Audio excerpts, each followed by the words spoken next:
Well, Awakening, a song. Nope, actually, no, it's Awaken by Disturbed.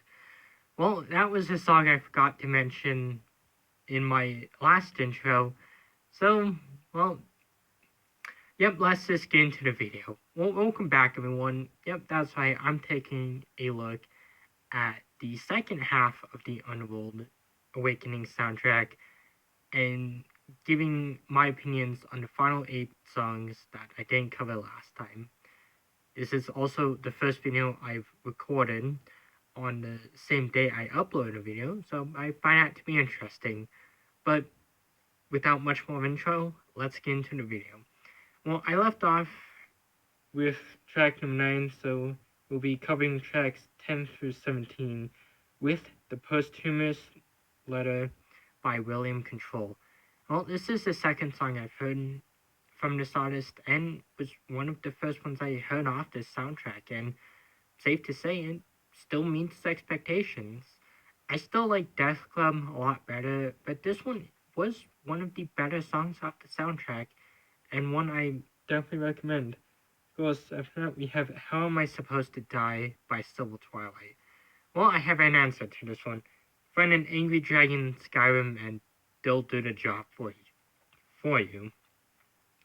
Jokes aside, this was a pretty great song. I didn't really have much to expect from this one, but in the end, it proved to be a really great song and a favorite of mine. Of course, after that, we have Consolation Prize by And Sons.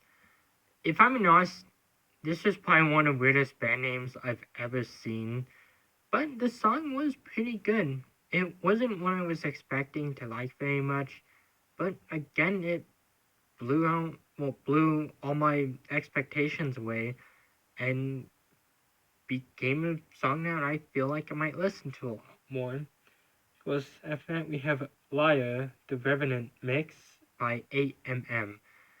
I'm not gonna lie, when I actually first read out the band's name, I thought about this one anime that has a similar name to this band. But of course, that aside, well, what are my thoughts on both versions? Well, I love both of these. I love the remix as well as the original version. I feel like I might like the remix better just because it has the remix. But really, all I have to say about these two are just the same. And it is one I would definitely recommend. This was a hidden gem on the soundtrack and one I was not expecting to be this good. Because after that we have You Won't See the Light by Ryan T. Hope featuring Gino Leonardo. Of course, Ryan T. Hope is from a band known as The Lifeline, which kind of makes me think about this Russian band named Spleen, who had a song that I think translated from English means lifeline. Of course, I'm getting off topic, so what are my thoughts on this song? Well, it's pretty great. This was one I had a lot of expectations for, and this was one that paid off. It was a wonderful song to listen to, and one that definitely goes very well with the soundtrack.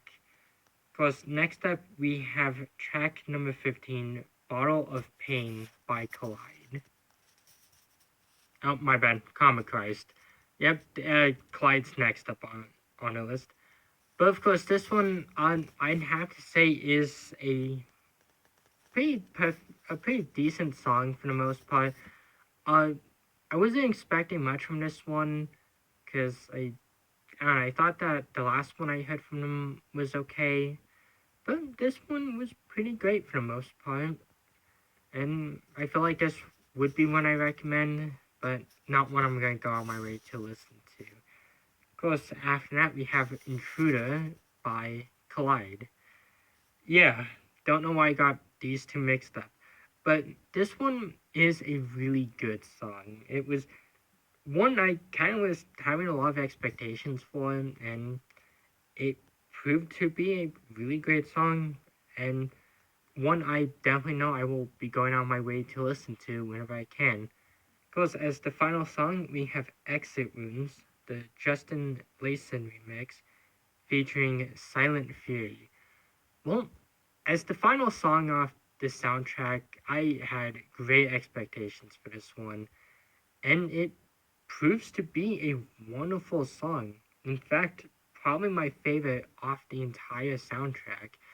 This one just, I have so many good things to say about this one. Everything about this one is just absolutely perfect, and it is one that I will definitely continue to listen to. So, those are my thoughts on this soundtrack. So, what about the series as a whole?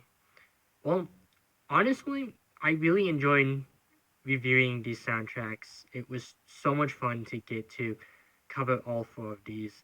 And I know some might be asking, what about Blood Wars? Did that one have a soundtrack? From what I've been able to find, it doesn't seem to have one, which is unfortunate. I do know that these movies have scores. Well, I know Evolution has one, well, starting from Evolution, but I don't think I'm gonna uh, review those, as I had more interest in the soundtracks. But of course, with the movie series as a whole, well, I do feel like the series is really great. I actually started recently rewatching it, and I do have plans to review this series someday, but I just don't know when. But of course, on this soundtrack, it is a pretty great soundtrack. It's definitely one I recommend if you're looking for new stuff to listen to. But other than that, that's really about it. But of course, I'll be wrapping up November with a review of Disturbed's seventh album, Evolution. So I'll see you all next time.